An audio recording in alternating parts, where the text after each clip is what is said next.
shirt is a nice touch. USA. Alright, is it recorded? Hi, my name is Antonio Martinez, and I'm here to present my senior project on the War on Terror and how the U.S. and America's strategy in fighting Afghanistan and Iraq is working and not working. We'll be talking about some controversial issues that might offend some people politically or of their spiritual or religion. I do not mean to offend you, and I'm going to go ahead with my presentation. I wanted to talk about Afghanistan in the first part of my presentation. So in my first scene, as you can see, I put Afghanistan, the battleground for terror. We're fighting the war on terror in Afghanistan currently. It started after the attacks of 9/11, where U.S. forces went into Afghanistan to try to take Al-Qaeda and the Taliban out of power. It is now infested with Taliban and Al-Qaeda due to the Taliban leaving and retrieving in 2001 and going over to Pakistan to regroup and be refinanced. The Taliban want to follow a strict Sharia law of Islam that puts most women in the house and controls the country with strict Muslim ideology and against fighting U.S. forces and occupational forces. The enemy is against most of the Western ways. Osama bin Laden was against most of the Western ways at the same time while he was drinking Coca-Cola. So they want to be against the West, but at the same time they encourage the West by buying products that we make and we send over to the Middle East. So in fact, they're just keeping the West alive. The Taliban was originated after the war the Russians engaged in the 1980s when they invaded Afghanistan to build a natural pipeline to the Arabian Sea. In fact, the Pakistani government created the Taliban, and I'll talk about that later, in fighting the Russians not for a military purpose but for a Muslim and a religion ideological base. And it's really an enemy that I want to see be defeated, and that's why I'm going to be joining the military after I finish high school, and I'm set on destroying them as an enemy. So I wrote here, the Taliban, Islam's warriors. The Taliban originated from the Soviet war in Afghanistan, which the Russians invaded, like I said, to create a natural gas pipeline to the Arabian Sea.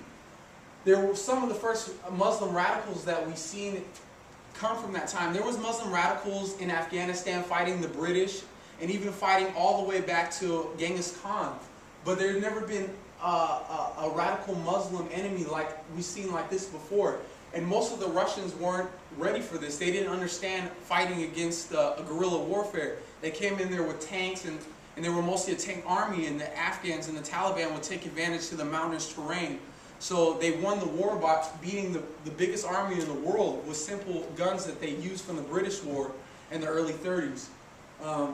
And I write here that the intelligence service of Pakistan, also known as the ISS, is the main intelligence service for Pakistan, somewhat of the CSI and the NSA is for America. They're the ones who created the Taliban for the war against the Soviets because they believed that these atheist people should not be able to invade on Muslim land and take advantage of their land by making money and just having military forces there. The same reason Osama bin Laden attacked the United States for having military forces in Saudi Arabia. They came back into the pictures with new tactics and a better way of winning the war, in my opinion. The Taliban have came back by tons of money being generated over the Pakistani border from poppy revenues and just from other Muslim nations supplying the Taliban, believing that the West and international forces fighting in Afghanistan are against the Muslim ways.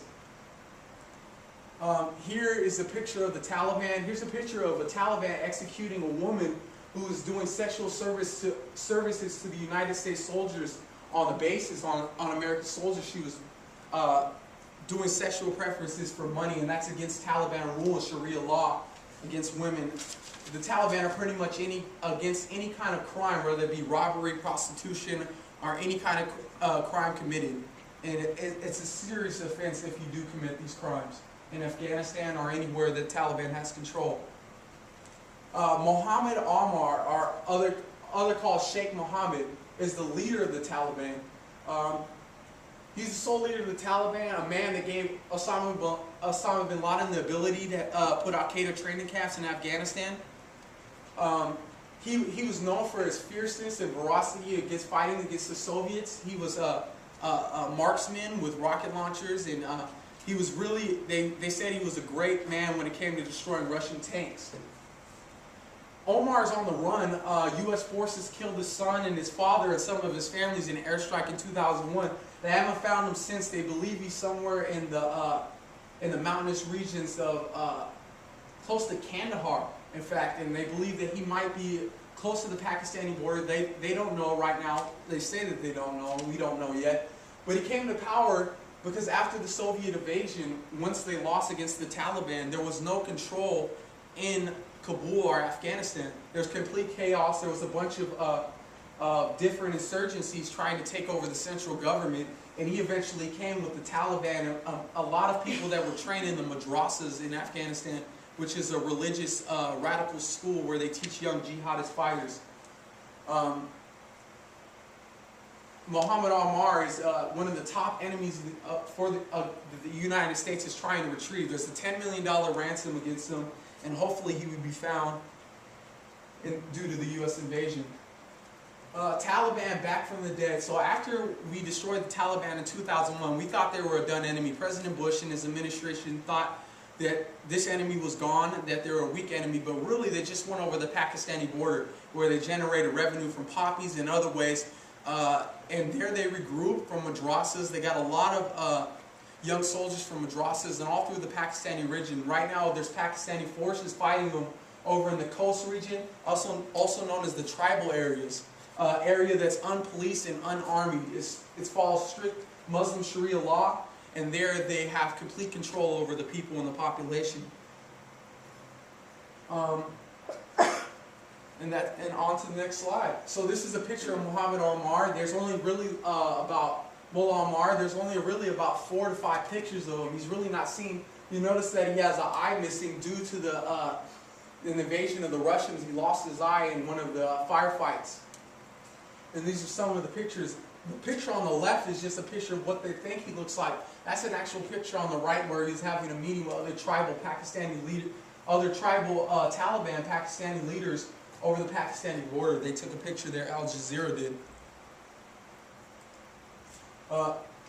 This might be controversial to some, but this is my personal opinion. I think that Pakistan is a supporter of the war on terror, even though they want to tell President Obama and the rest of the world that they're fighting against the Taliban, when their very intelligence services have created the Taliban and they believe as keeping Mullah Omar under protection. It's rampant right now as you read in the current headlines that extremism and the Taliban are just taking over complete parts of the tribal belt or the tribal region. They were 60 miles away from Islamabad, the top capital, and that's when President Obama and his administration urged the Pakistani government to destroy the Taliban. The ISI say are key supporters of the Taliban because they are the creators of the Taliban. Even though Pakistan is fighting against the war on terror, there's different sections among the military and the ISI. There are 2 different sections of the government. There are 2 different sections of Pakistan. The ISI is believed to harbor and are paying and taking care of most of the Taliban leaders.